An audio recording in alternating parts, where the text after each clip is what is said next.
Então, 1 João 1, verso 1.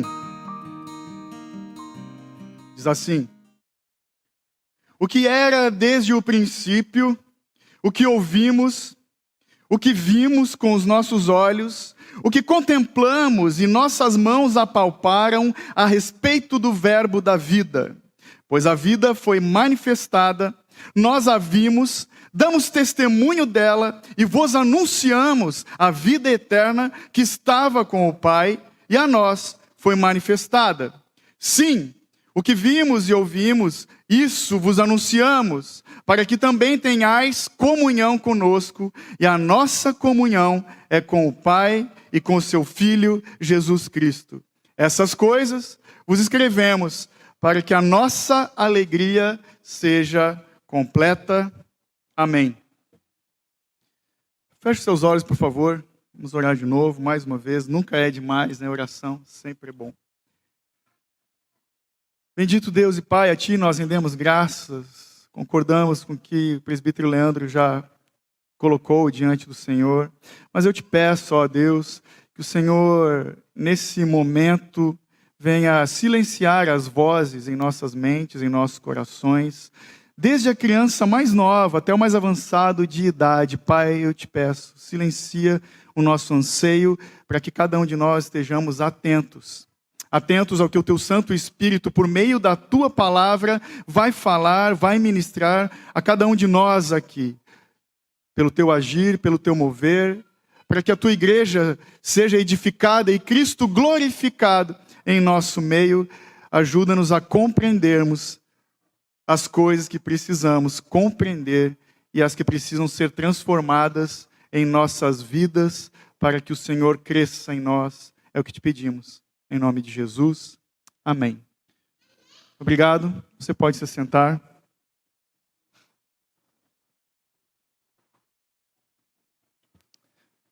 Gente, talvez, se tratando do tema de Natal, talvez você tenha a expectativa de ter ouvido um outro texto. Talvez você esperasse que eu trouxesse aqui o texto de Isaías, da canção que nós cantamos aqui, Isaías 9:6, porque um menino nos nasceu, sim, um filho se vos deu, o seu nome será maravilhoso, conselheiro, Deus forte, Pai da eternidade, príncipe da paz. Talvez alguém aqui tinha a expectativa de ouvir o texto que fala dos anjos, o exército de anjos no céu, cantando, anunciando a vinda do Salvador para os pastores no deserto. Talvez outras pessoas estavam aguardando o texto que fala da estrela que guiou os magos até Belém, ao encontro do Messias, Salvador de Israel e de cada um de nós. Mas você que tem nos acompanhado já viu nas 2 semanas anteriores que nós tratamos aqui, primeiramente do cântico de Maria, de como Maria louvou e adorou a Deus a partir do momento em que ela entendeu, que ela compreendeu daquilo que o anjo estava anunciando, de que no seu ventre Deus gerou o filho dele no ventre dessa mulher, e ela entendeu esse grande privilégio.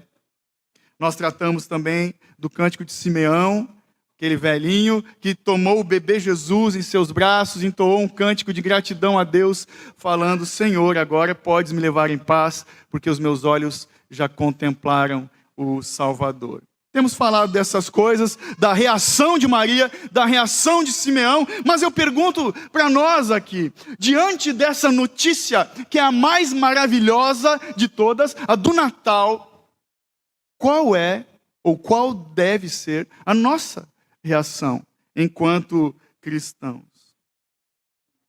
Por trás dessa pergunta existe outra. Para ti e para mim, qual é o real significado do Natal? Qual é o significado do Natal? Talvez alguns aqui ainda estejam naquele estágio, tipo uma criança. Eu sempre lembro da minha infância nessa época do ano.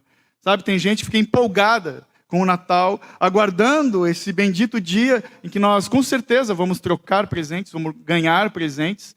Né? Eu e os meus irmãos, a gente não dormia. A gente perdia a noite de sono na expectativa de acordar e encontrar os presentes. aquela euforia de criança. Só que João, aqui nesse texto que você leu comigo, ele nos ensina como deve ser a nossa reação. Qual é o nosso entendimento, qual é o real significado do Natal. O texto, esses 4 versos que nós lemos, tratam especificamente da doutrina do Natal. Deixa eu falar de um contexto bem rápido. Essa carta, ou epístola de João, ela é uma epístola geral que foi escrita por João, o discípulo, o discípulo amado de Jesus. E ela é uma epístola geral porque ela foi escrita para as igrejas da Ásia. Ela circulava, não era uma carta específica para um lugar específico. Embora já no capítulo 2, se você já leu, ou se você vai ler depois, você vai notar que ele chama os irmãos de filhinhos. Ele tinha intimidade com esses irmãos de diversas igrejas, para quem ele escreveu. Ele era então João, o discípulo amado de Jesus, chegado. Ele escreveu nos anos aproximadamente de 80, 90 depois de Cristo. Talvez você não lembre, mas João era dos 3 amigos mais íntimos de Jesus, juntamente com Pedro e Tiago. Ele era um dos 12 apóstolos, e ainda nesse momento em que escreveu a carta, ele ministrava nas igrejas. João foi testemunha ocular, ou seja, ele presenciou as coisas que ele relata no seu evangelho e também nessa carta. Ele presenciou a vida, a obra, o ministério de Jesus. Por isso que ele fala, e você leu comigo, o que vimos com os olhos. Ele foi testemunha ocular. João, ele estava presente no batismo de Jesus. Ele passou 3 anos caminhando com Jesus, convivendo com o nosso Senhor e Mestre. Ele estava no momento da crucificação. De todos os 12, ele foi o único que estava lá, meio de longe, meio afastado, mas ele estava lá. Se você já leu essa passagem, talvez você se lembre que o próprio Cristo falou para ele, essa é a tua mãe. Ele pediu, cuida da minha mãe, cuida de Maria. Ele estava diante da crucificação. Então, João, melhor do que ninguém, ele podia, então, testemunhar de que a vida se manifestou. Ele testemunhou do Cristo, do Deus que se fez carne, que morreu e ressuscitou. Ele testemunhou também da ressurreição de Jesus e também estava no dia da ascensão. Ou seja, quando Jesus foi elevado aos céus. João estava lá. Mas qual é o motivo dessa primeira carta? O objetivo dele, ao escrever essa carta, exatamente do jeito em que foi escrita, é combater uma falsa doutrina da sua época, a doutrina dos gnósticos. Eles diziam que a matéria é má e só o espírito é bom em sua essência. Então esses gnósticos, naquela época, eles estavam negando a humanidade de Jesus, não a divindade. Eles acreditavam que Jesus era Deus, mas eles estavam negando de que Deus se fez homem. É só um espírito andando entre nós. Eles negavam que Jesus tinha um corpo físico. Isso é uma heresia que ficou muito famosa anos seguintes e perdurou durante muito tempo por meio de Platão, aquele filósofo lá da Grécia que falava disso também, dessa teoria, dessa heresia. E infelizmente ainda hoje tem pessoas que pensam assim. Sabe? Aquelas pessoas que falam, talvez você já tenha escutado alguém dizer, Jesus foi o espírito mais iluminado que pisou nessa terra, né? Quem nunca ouviu isso? E tem aqueles que falam, eu já ouvi pelo menos, eu acho bem esquisito isso, Jesus foi um extraterrestre, irmão. Então havia muita confusão, essas falsas doutrinas na época de João, essa heresia. Mas hoje também temos confusões. Então por isso, que essa carta é importantíssima, foi importante para eles e é para nós aqui hoje também. Então, João começa falando de que ele viu, ouviu e apalpou Jesus nessa intenção de provar aos seus leitores da humanidade do Verbo que se fez carne. Então, essa primeira epístola de João, assim, de imediato, ela parece que não tem nada a ver com o Natal. Porque ela não traz um relato, não descreve do nascimento de Jesus. No entanto, à medida que nós vamos lendo, e simplesmente com esses 4 versos que você leu comigo, nós entendemos que João, ele nos traz uma excelente explicação da importância da natividade, do nascimento do nosso Senhor e Salvador. Ele nos mostra que o Natal não se limita somente ao nascimento de Jesus. pois diz respeito à verdadeira encarnação do Filho de Deus. Então, Natal significa encarnação. A encarnação que fala da humanidade de Jesus. Só para talvez, para quem não se lembre, ou tenha dúvidas, Jesus foi 100% Deus e 100% homem. Então, se existia uma pessoa 200%, irmão, é Jesus. João, ele trata então da divindade de Cristo e também da sua humanidade. Mas ele fala que Jesus veio em carne e ele é o Filho de Deus. Ele está atestando disso e fala do Jesus que mostrou o amor de Deus para cada um de nós, para os homens, pelo simples fato de ter encarnado a semelhança de homens.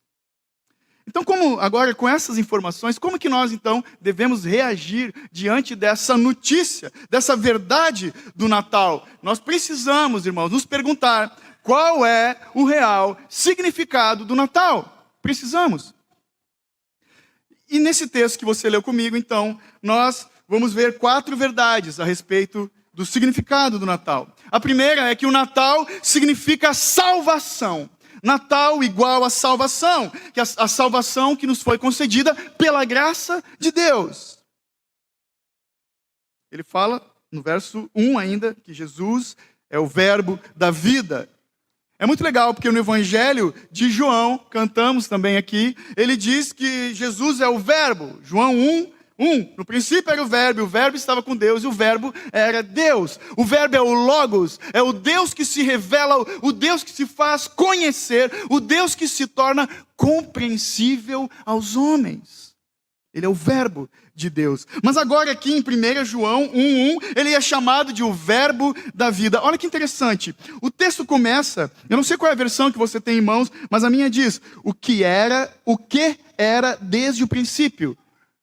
Algumas versões falam aquilo que era desde o princípio. No bom português, o correto seria aquele, quem. Mas ele não está tratando especificamente quando ele diz que Jesus é o verbo da vida. Ele está falando que Jesus é a pessoa, ele trata da pessoa e da mensagem. Sabe, dessa pessoa que traz essa mensagem de vida. É disso que ele está falando. Jesus diz que João diz que a vida eterna estava com o Pai, nos foi manifestada, e ele está se referindo ao próprio Cristo, que é a vida. O verbo da vida, Deus se manifestou entre nós. Então, isso aqui é uma declaração incrível. É incrível isso, dizer que Jesus é o verbo da vida, porque João, ele não está dizendo que simplesmente que Jesus tem a vida eterna. Ele não está dizendo que Jesus nos dá a vida eterna. Ele está dizendo que Jesus é. Jesus é a vida eterna. Então o versículo está afirmando, esse verso que nós lemos, o 1 ainda, né, que está falando a respeito do verbo da vida, que Jesus é a vida eterna, portanto, ele é a salvação. Jesus é a salvação. Então, essa verdade de que Jesus é a vida eterna, nós encontramos em toda e qualquer passagem que fala do Natal. Encontramos isso. É muito legal quando a gente percebe as outras religiões, porque todas elas têm um seu fundador, ok? Todas as religiões têm um fundador que apontam para a vida eterna, que apontam para a eternidade. Mas só em Jesus nós encontramos o Deus que veio e se fez carne e habitou entre nós. E por isso, por ter feito isso, só Ele pode ser a vida eterna. Ele não aponta. Ele é o caminho, a verdade e a vida. Aí poderíamos botar entre parênteses, eterno. Só Ele pode, porque Ele é Deus eterno e único. Veja, quando a gente fala de eternidade, nós falamos de eterno, algumas pessoas têm uma certa confusão. É diferente eterno de infinito. O infinito é algo que tem um começo e não tem fim. Agora o eterno é algo que sempre existiu e nunca vai deixar de existir. Esse é o nosso Deus. E esse é o tipo de vida que ele nos concede. Sabe, aquelas pessoas que se dedicam muito às coisas dessa vida, que se apegam demais às pequenas coisas dessa vida. Eu estava meditando nisso. E aí, de novo, né, eu falei que eu fico nostálgico nessa época do Natal. Eu fui lá para minha infância. Cara, eu tinha raiva. Quando chegava a época de escola, vai começar o ano letivo, aí material, né, o material escolar do ano, aí a minha mãe comprava uma régua de 20 centímetros. Pô, mãe, me dá uma pelo menos de 30. Que bom se tivesse uma de 50. Então, a nossa vida, se preocupar com as coisas dessa vida, comparado com a eternidade, é uma régua de 20 centímetros ridícula. Entende? E quando a gente se une a essa fé de conhecermos a Deus, nós abraçamos. Quando eu quero, é verdade, só Ele é o Deus eterno. Nós abraçamos essa realidade da vida eterna para nós. Então, não há mais nada que possamos alcançar nesse mundo, nada desse mundo se compara, nem ninguém, nem qualquer coisa, nem qualquer título, nem qualquer, sei lá, coisa dessa vida, se comparam com a vida eterna que nos é concedida pela graça de Deus. É o que nós temos de mais precioso. É algo que não acaba nunca. Diante dessas questões aqui, tem gente que ao longo do tempo, muita gente já falou isso, continua falando, olha, eu, infelizmente, até no meio cristão, não acredito, não sei direito o que eu acredito sobre Jesus. Não sei se eu creio na encarnação, né? Porque hoje todo mundo gosta de uma espiritualidade, então até no meio do cristianismo, no meio evangélico, tem muita confusão. Né? Eu não sei direito o que é encarnação, é um monte de doutrina. Aí pior, tem gente que fala, doutrina não importa, o que importa é ter uma vida correta diante de Deus. Doutrina, dá até um arrepio.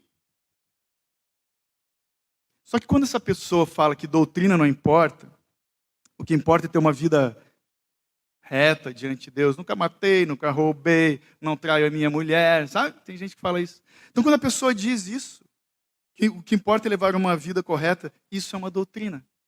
Isso é a doutrina da salvação pelas obras, é o que eles estão dizendo. Uma pessoa que diz isso, ela está falando que eu não sou tão ruim assim, eu não preciso de um salvador. Eu não sou fraco, eu consigo pela minha força me sustentar, ter uma vida de boa diante de Deus. Só que quem fala isso, quem pensa assim, nega completamente a mensagem do Natal. Quem pensa assim, vive uma vida de orgulho, anda independente de Deus e das pessoas, leva uma vida cheia de si, tem descaso pelas pessoas. Quem vive assim, num certo ponto da vida, cara, vai dar ruim, vai levar uma vida marcada por medo e insegurança. Essa pessoa vai ter raiva dela mesma, quando ela perceber que fracassou, que a sua vida foi uma ilusão. Pois ninguém, nenhum homem, consegue se sustentar uma vida correta, decente, diante de Deus pelo seu próprio esforço. Por quê? Porque todo homem precisa de ajuda. Todo homem é incapaz de se apresentar perfeito diante de Deus. Todos pecaram, carecem da glória de Deus.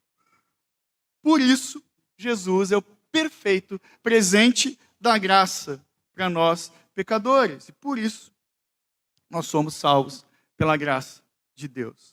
Só Cristo pode nos salvar de nós mesmos. Ele nos salva da nossa arrogante vontade de independência, de poder, de controle, de autossuficiência. Olha que legal que o Tim Keller fala sobre a mensagem do Natal. Essa é a mensagem do Natal. O mundo não pode salvar a si mesmo. Gosto mais dessa frase dele. Então nós somos salvos não por causa da nossa capacidade. Nós somos salvos da nossa incapacidade de nos salvarmos e de produzir e de sustentar uma verdadeira vida de paz e de alegria. Longe de Jesus não existe vida. Longe de Jesus não existe paz. Longe de Jesus não existe verdadeira alegria. Então, nós não somos salvos pelo que fazemos, somos salvos pelo que Jesus fez por nós. Então, quando a gente entende essas coisas, parecem meio básicas, mas são profundas, importantes demais e necessárias que nós que a gente traga elas de volta. Nós entendendo isso, a gente obtém uma identidade. E a verdadeira identidade de um verdadeiro cristão é a humildade. Humildade. Cara, se tem um texto, um verso que me dá na cara, é quando Jesus fala: sede mansos e humildes de coração. Cara, isso pega. E é assim que nós temos que ser. Então a identidade do cristão é de humildade, despojada de qualquer orgulho, mas uma identidade confiante, amada, livre da insegurança, pois Jesus nos oferece perdão e restauração quando nós falhamos, diante da nossa pequenez, da nossa insignificância, da nossa incapacidade, da nossa vontade de pecar. Quando existe genuíno arrependimento, né, irmãos? É óbvio. Mas por que João, então, nesse texto, ele nos apresenta Jesus como o verbo da vida? Pensa comigo. O Cristo, Jesus, é para nós o que as nossas palavras são para os outros. Deixa eu explicar. As nossas palavras revelam para as pessoas o que nós pensamos e o que nós sentimos. Ok? Jesus revela para nós a mente e o coração de Deus. Só Ele é um meio de comunicação com o Senhor, entre Deus e os homens. Jesus é quem revela ao Pai. Conhecer a Cristo é conhecer a Deus. Ele mesmo falou isso. Então é importante nós, resumindo toda essa informação, nós termos guardado que Jesus é Deus vestido em pele humana. E isso aqui é o cerne da mensagem de João, a encarnação. Jesus Cristo, Filho de Deus, Deus que se manifestou em carne para nos salvar. A segunda verdade que o texto nos traz é que o Natal significa convicção, certeza para o cristão. Certeza de que isso aconteceu mesmo. Por isso que é um Novo Testamento. É plena convicção de fé. É o Evangelho, são as boas novas, onde a nossa fé deve estar firmada nessa verdade. Veja a importância dos relatos do Natal. Se nós achamos que nós somos salvos pelo nosso esforço, olha só. Então a história de Jesus, ela tem apenas uma função. Ela serve de inspiração para nós imitarmos a Jesus e seguirmos o seu exemplo. Ponto. Não tem nada de errado nisso. Só que não é só isso. Porque se fosse assim, o Evangelho é só um exemplo de vida que nós temos que seguir. E tem gente que admira grandes homens de negócios e pensadores e tal. Poxa, eu vou seguir os passos do meu pai, por exemplo. A gente fala, meu pai foi um homem honesto. Mas o Evangelho não é só seguir os passos de Jesus. Não é seguirmos só o exemplo de Cristo. Por outro lado, se nós somos salvos, não pelo que fazemos, mas pelo que Jesus fez, é essencial para nós a autenticidade, a verdade desses acontecimentos. Ou seja, é vital nós acreditarmos na encarnação, na expiação da cruz e na ressurreição dos mortos. É fundamental nós acreditarmos de que isso de fato aconteceu nessa terra, no nosso tempo, entre os homens, nesse espaço. Aconteceu, é uma verdade que ecoa e vai ecoar para toda a eternidade entre os homens viventes. Então temos que ter a nossa fé firmada nisso, na encarnação de Cristo e toda a obra dele enquanto homem no meio de pecadores. Mas se você observou, veja comigo de novo, por favor, ali o verso 2. João fala: pois a vida foi manifestada, nós a vimos, damos testemunho dela e vos anunciamos a vida eterna que estava com o Pai e a nós foi manifestada. O 3. Sim, o que vimos e ouvimos, isso vos anunciamos para que também tenhais comunhão conosco. E por aí vai. Então ele dá ênfase nesses 3 verbos: ver, ouvir e apalpar ou tocar. O que João está falando? Nós, olha que ele fala no plural, não é só ele. Nós o vimos com os nossos olhos, nós os ouvimos ele com os nossos ouvidos e tocamos, apalpamos a Cristo com nossas mãos. Sabe, vai muito além da famosa experiência de Tomé, que a gente conhece, né? Eu só vou acreditar vendo. né? Mas deixa eu tocar. Depois dá uma pesquisada no Google. Eu sei que tem alguns aqui que gostam de história da arte. Tem uma obra de arte, uma pintura de 1602, de Caravaggio, que se chama A Incredulidade de Tomé. É fantástico aquilo. Eu até achei ela com 8.000 pixels de resolução. E é uma imagem de Jesus pegando a mão de Tomé e colocando o dedo dele na ferida, assim, meio esgaçado, assim, e os discípulos ali em volta olhando. Mas o que João está falando não é simplesmente essa experiência que eles tiveram naquele momento ali do Pentecostes. Ele está falando, quando ele diz que nós o apalpamos, ele está falando de que ele e os discípulos de Cristo tiveram comunhão com ele no dia a dia, eles tinham intimidade, assim como nós. Agora a gente não se abraça tanto como devia, mas quem é amigo, quem caminha junto, quem senta à mesa e compartilha do pão, se abraça, conversa, dá um ósculo santo, um beijo no rosto. É disso que ele está falando. Mas por que João está sendo enfático nesses 3 versos que ele repete, no verso 1 e no 3? Ver, ouvir e tocar. Porque são verbos, na época em que a carta foi escrita, eles correspondem ao tipo de atestação do testemunho. É uma linguagem jurídica da lei civil de Israel. Ele está falando que o testemunho dele é de verdade, que ele presenciou mesmo. É uma linguagem do tribunal. Vi, ouvi e toquei. Aí ainda tem testemunhas. Vimos, ouvimos e tocamos. É como se João estivesse falando, esses fatos não são um monte de história, não é história que alguém me contou, nós ouvimos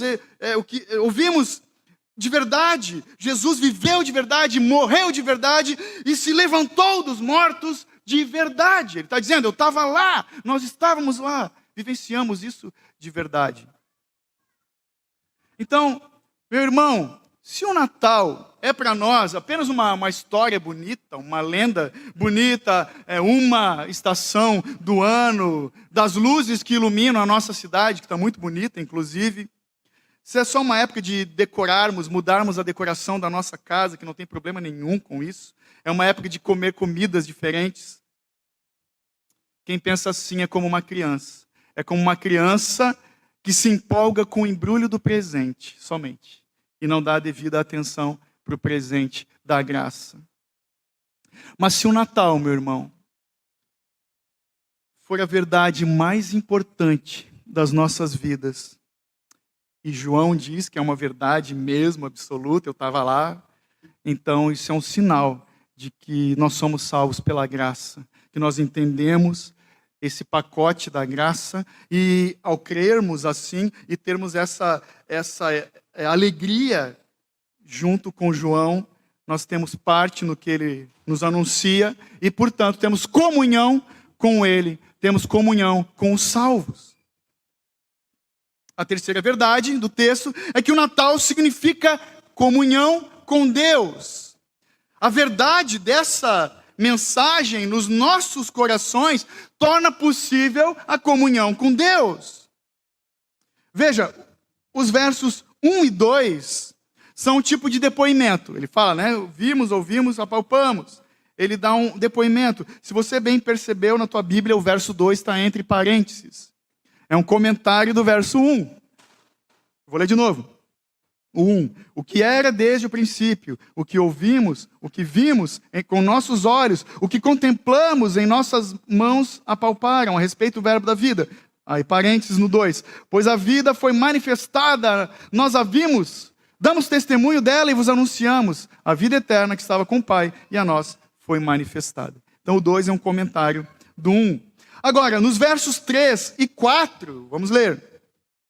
Sim, o que vimos e ouvimos, isso vos anunciamos, para que também tenhais comunhão conosco, e a nossa comunhão com o Pai e com o seu Filho Jesus Cristo. Estas coisas vos escrevemos para que a nossa alegria seja completa. Então, nos versos 3 e 4, ele está descrevendo o objetivo dessa proclamação, desse anúncio que ele está nos trazendo. João está nos mostrando que o Natal torna possível que nós tenhamos comunhão com Deus. Ele quer que os seus leitores e que cada um de nós aqui tenhamos alegria quando acreditamos nesse testemunho que ele está trazendo para a gente aqui. Porque através de Cristo, do Deus encarnado, e somente através dele, nós podemos ter comunhão com o Pai e com o Filho.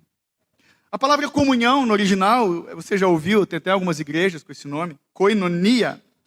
A koinonia é uma palavra que indica um compartilhamento mútuo. Eu vivenciei o Cristo vivo, eles também, e eu quero que vocês creiam nisso. Ele está falando disso, de um compartilhamento de uma verdade que transmite uma ideia real, de uma ligação profunda, íntima e multirrelacional. É uma verdade que não é exclusividade só dele.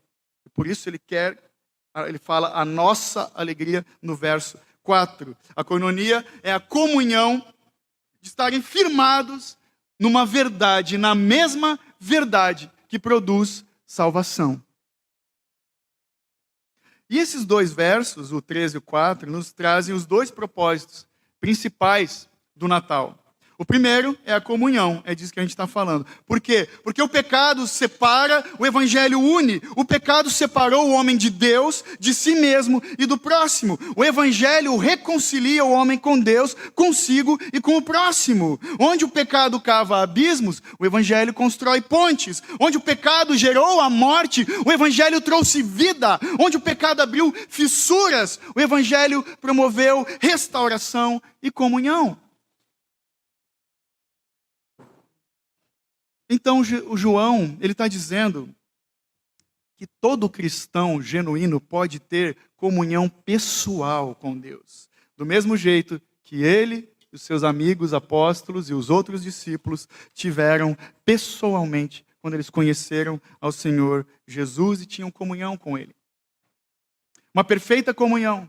É disso que ele está falando. Uma comunhão com o Pai e com o Filho. Quando ele fala o Pai e o Filho, ele fala dessa plenitude de comunhão.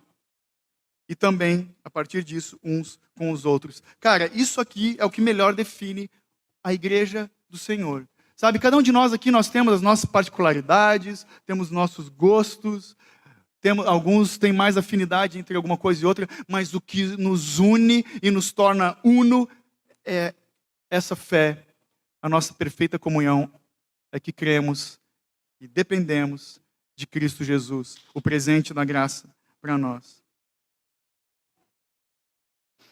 Amém? E infelizmente tem umas religiões aí que dizem que até posso ter um Deus pessoal, mas ele é bem distante, eu tenho que acender vela, eu tenho que subir escada de joelho. Tem outras religiões que falam de um Deus inalcançável, né? Que é difícil, que não é impossível ter comunhão com ele. Graças a Deus por Cristo Jesus. Pela verdade do cristianismo, desse chamado para o relacionamento íntimo com o Senhor. Amém? Outro cara que vocês sabem que eu gosto muito, Martin Lloyd Jones, ele tem uma frase aqui que é perfeita. Martin Lloyd Jones diz o seguinte: religião é o homem em busca de Deus. O cristianismo é Deus buscando o homem, manifestando-se a ele e puxando o homem para si. Mas o que faz, meus irmãos, o cristianismo diferente de todas as outras religiões? É o que eu estou falando até agora. A encarnação. É a encarnação. Veja, não existe nenhuma outra fé que afirma que Deus se fez carne. Nenhuma outra religião afirma isso. Saiba, assim como eu e você, a gente precisa de uma chapa, vou falar chapa de raio-x, para a gente olhar o sol, um eclipse, alguma coisa assim, ou um óculos de sol. Nós precisamos da pessoa de Cristo, porque somente através de Cristo nós vemos a glória de Deus. E, infelizmente, tem gente que está fixa ainda no menino Jesus. Eu amo o menino Jesus. Poxa, ele cresceu, virou um homem e morreu pelos nossos pecados, inclusive o da ignorância. Tem gente que tem um tipo de relacionamento com Jesus e parece que Jesus é o Roberto Carlos, porque só lembra dele no final do ano, no especial de Natal.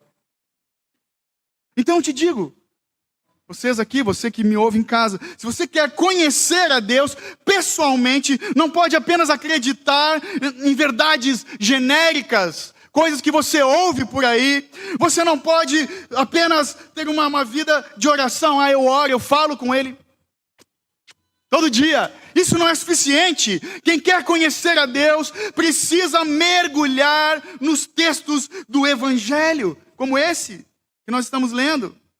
Porque é através desses textos do Evangelho que nós vamos encontrar, e somente no Evangelho, vamos encontrar Deus em forma humana. Nós vamos ver o seu amor, vamos ver a sua humildade, o seu resplendor, a sua sabedoria, a sua compaixão para com os pecadores. Só no Evangelho nós vamos encontrar Deus em pessoa, feito homem. E tudo isso de uma forma viva e real. Amém? Lembrando, o Evangelho é diferente da Bíblia. A Bíblia é toda a Escritura. O Evangelho é o Novo Testamento. Essa boa nova de salvação. Nós podemos conhecer a Deus do Antigo Testamento e devemos conhecer Deus em sua grande glória e resplendor, conduzindo o seu povo no Antigo Testamento, livrando do mal, às vezes corrigindo seu povo também. Mas, ao se revelar em Jesus, no Novo Testamento, Ele se torna, Deus, não um personagem, mas uma pessoa real. Uma pessoa real que nos compreende e que nós podemos compreender. Um homem comum. Eu vou dar uma dica aqui, eu sei que tem alguns irmãos que já estão assistindo. Existe um aplicativo no seu celular, que você pode baixar, é gratuito, que tem um seriado de Cristo que se chama The Chosen. É bem legal. Só dá para assistir no celular ou no tablet. Não está no YouTube. Pesquise depois, The Chosen. Lá em casa, eu e o Samuel, o Mateus já assistiu? Não sei, a gente está assistindo. Cara, é maravilhoso o jeito que ele apresenta Jesus, uma humanidade, assim. Ele tem a dramatização, enfim, mas não afronta a Bíblia de forma alguma. The Chosen. Posso mandar no grupo da igreja depois. Então, ele não é um personagem, é uma pessoa real que nos chama para um relacionamento íntimo. Amém? Ele se torna alguém, essa é a vontade de Deus, que quer ter relacionamento com o seu povo. Então, o Natal, se nós fôssemos resumir, ele significa que Deus se deu ao trabalho de se fazer alguém a quem podemos conhecer pessoalmente. O Deus eterno, Pai da eternidade, que invadiu o nosso tempo, que entrou na nossa história, a encarnação, é disso que fala o Natal. O Natal significa que Deus não se sente satisfeito em ser um conceito ou apenas alguém que se conhece de longe. Portanto, eu te incentivo. Pague o preço, faça tudo o que for preciso para se aproximar do Senhor. E o caminho é lendo, meditando nas Escrituras. Então o Evangelho, meus irmãos, ele produz essa comunhão com a realidade da vida eterna, do Cristo que é o verbo da vida, é Ele mesmo a vida eterna. O Evangelho produz isso, essa comunhão com a realidade da vida eterna e em troca, essa certeza da vida eterna vai produzir em nós alegria. E é a quarta verdade que o texto nos traz, que o Natal significa alegria. Então, os versos 13 e 4 falam dos dois propósitos do Natal. O primeiro, eu já disse, é a comunhão. E o segundo, no verso 4, é a alegria. Porque a comunhão é a raiz da alegria. A alegria é fruto da comunhão. A comunhão é a resposta de Cristo para a solidão da vida. Não é chato alguém que vive sozinho?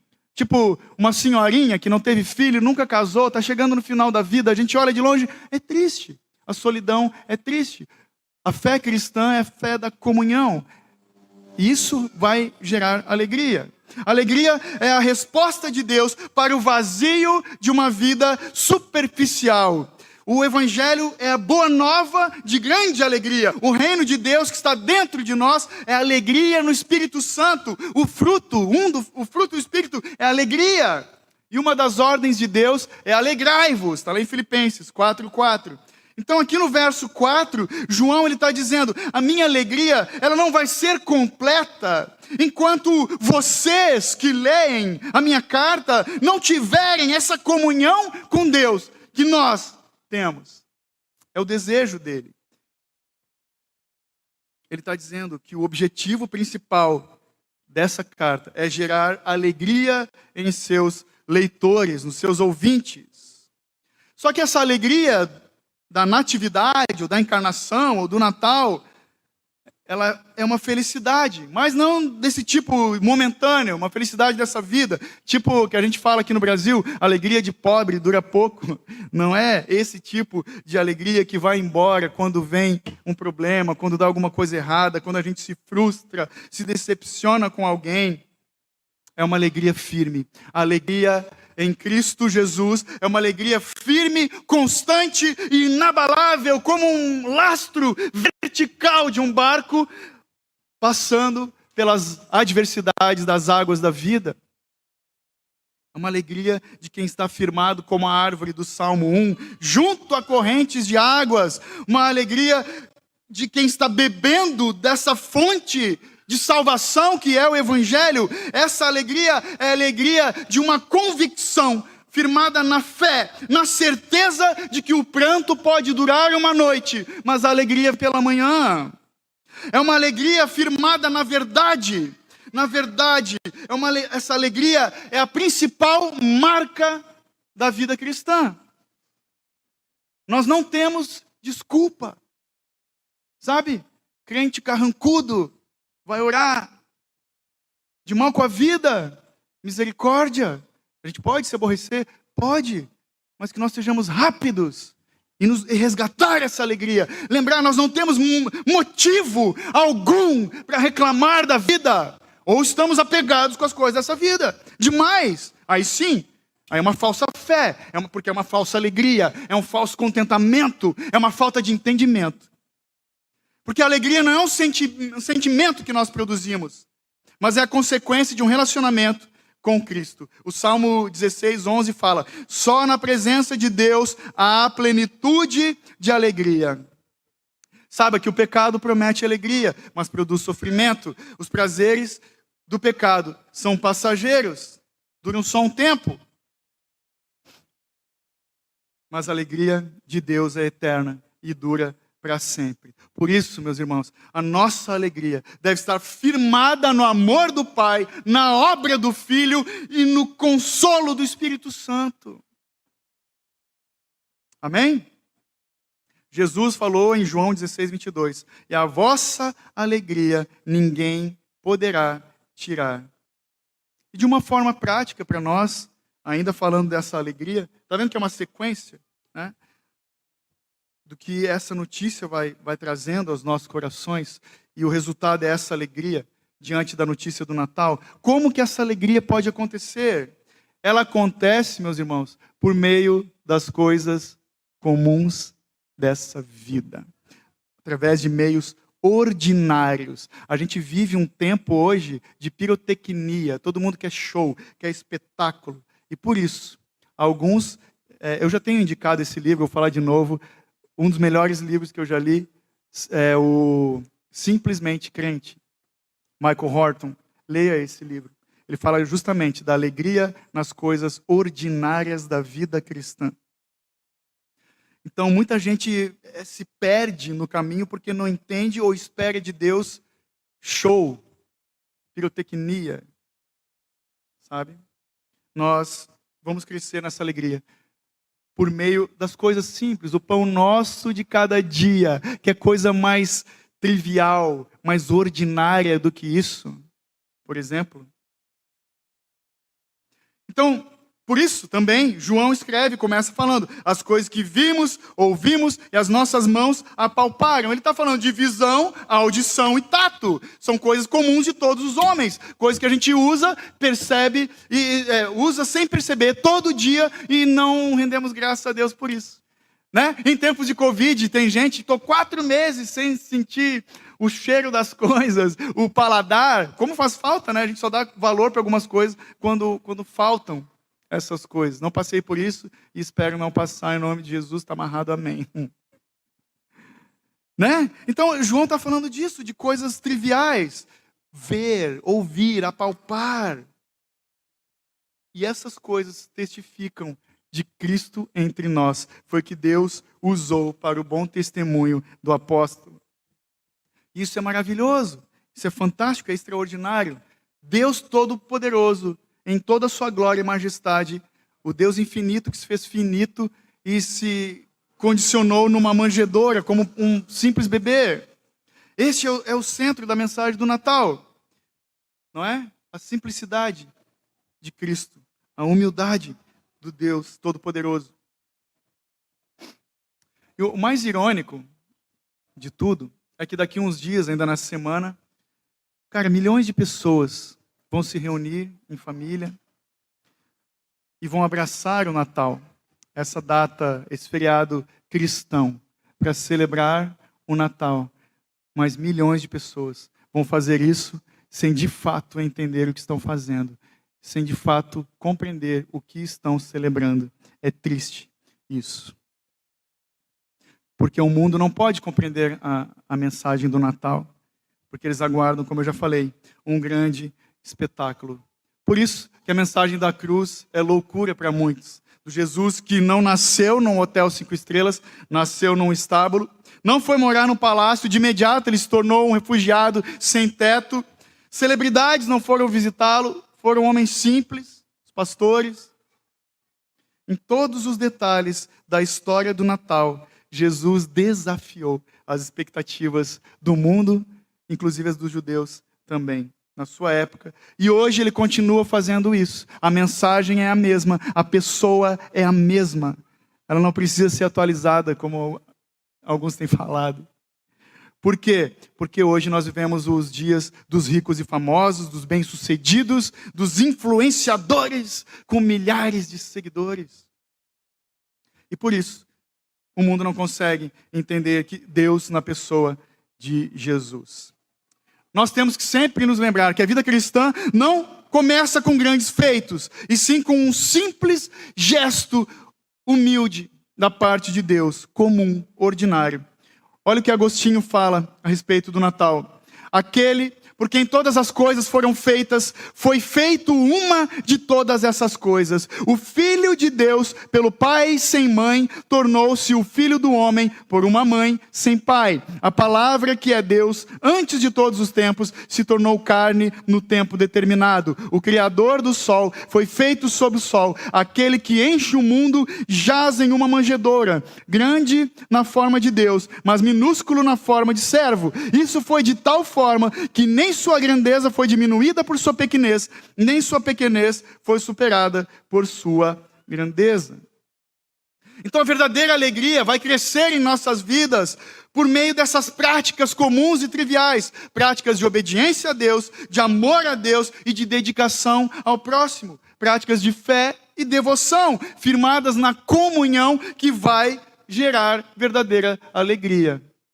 Amém? Então, irmãos, caminhando para o final, nós precisamos ouvir e ver, precisamos dar ouvidos à palavra de Deus, precisamos dedicar tempo no aprendizado do Evangelho, na meditação das Escrituras, ao ponto de nos deleitarmos com essa verdade do Deus que se tornou homem e que salva pecadores. Nós precisamos ver a Deus em seu grande poder, amor e misericórdia. Temos que contemplar a cruz de Cristo com os olhos da fé. Temos que ver e ouvir, mas o apalpar não é mais possível. Depois dos discípulos, depois que Jesus subiu aos céus, nenhum homem nessa vida teve a oportunidade de tocar a Jesus, de apalpar ao Senhor. Sabe por quê? Porque depois do que ouvimos e vimos a respeito dele, nós é quem somos tocados. É Ele quem nos toca. Toca os homens, toca os corações do quebrantados. Jesus é aquele que toma pela mão os abatidos. É Ele quem enxuga as lágrimas dos arrependidos. É Ele quem nos abraça em seus braços de amor, de perdão e misericórdia. É Ele quem conduz os nossos passos no caminho da vida eterna. Aquilo que vimos e ouvimos, não tocamos, porque fomos tocados por Cristo e por isso o anunciamos, que é outro verbo, anunciar. Quem é grato por essa verdade, quem entendeu essa mensagem, não cessa de anunciar o Cristo, o Deus que se fez homem e que salva e que perdoa pecadores. Nós temos que anunciar isso para todos e para o nosso coração também, muitas vezes. Nós precisamos anunciar, somos nós quem anunciamos que o Natal é o presente da graça, o presente que nos traz comunhão com Deus e plena alegria em Jesus. O Natal que é a encarnação do Deus eterno, o Natal que é a mais perfeita declaração de amor, o Natal que é a entrega do Filho de Deus, que se fez homem, para que os homens se tornassem filhos de Deus. Então, o meu desejo é que eu e você tenhamos tudo isso guardados na nossa mente e no nosso coração. Que a gente receba essa notícia com profunda gratidão e um sorriso no rosto, quando daqui a uns dias as pessoas vão falar para ti e vão falar para mim, Feliz Natal. Amém? Amém. Glória a Deus.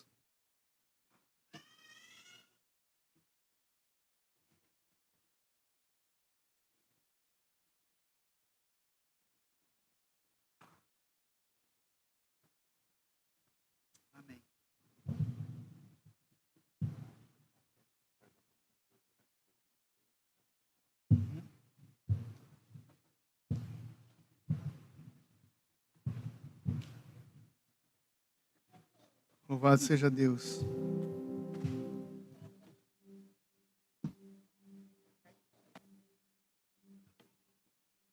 Peço que você se coloque de pé, por favor, no seu lugar.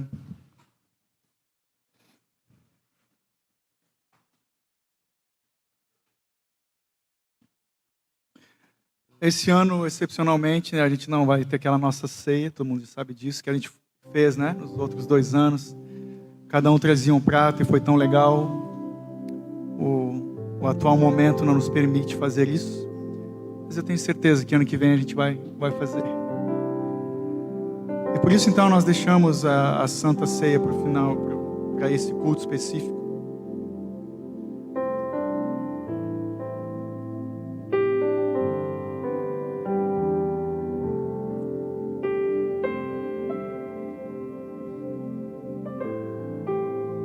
Eu sei que para muitos não tem sido um ano fácil, mas eu também sei que para todos nós que somos filhos de Deus, é um ano de muita gratidão por estarmos aqui reunidos com saúde, pelos nossos filhos estarem aqui.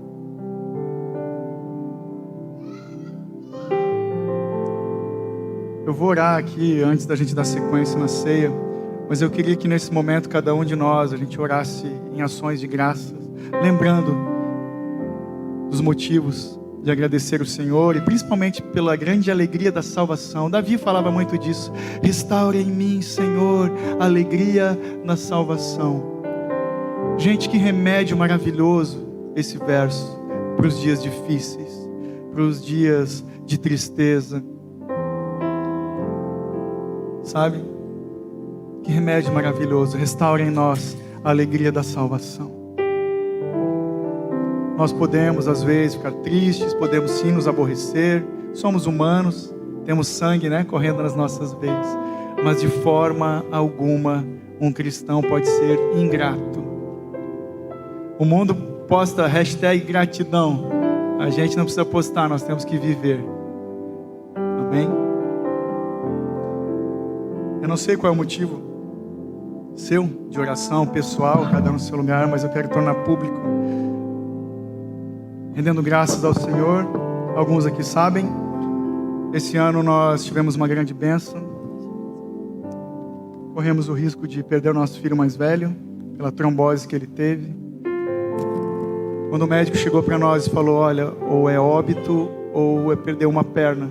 E hoje ele está aqui com as 2 pernas, com a sua namorada. Ganhamos uma filha adotiva. Cara, eu sou muito grato a Deus. Eu não mereço, mas eu queria engrandecer o nome do Senhor. Outro motivo de grande alegria e gratidão é que o número de bebês está crescendo. Eu já vou dar um anúncio aqui, hein? Ano que vem, Deus sabe, mas já são 11 bebês, né? A gente está contando.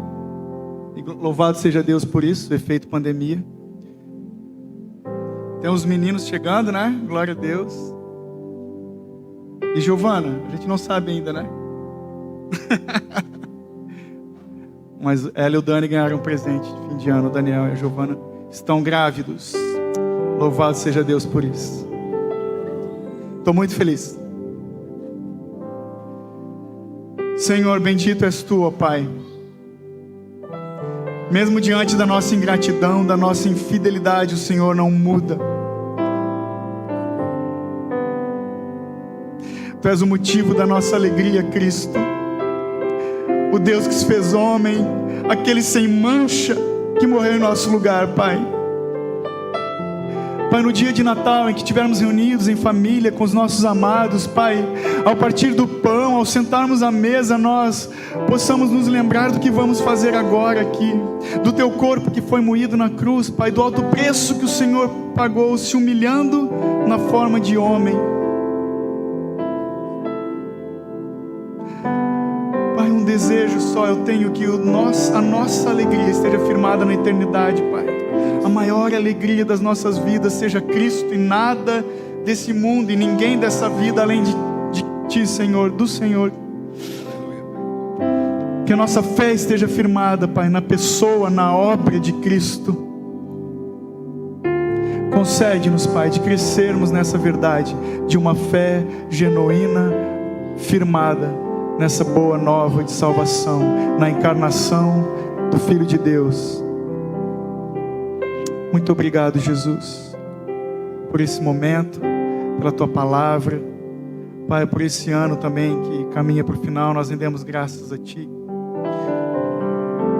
Obrigado, Jesus, pelas Tuas ricas misericórdias que o Senhor tem derramado sobre nós. Bendito és Tu, Senhor.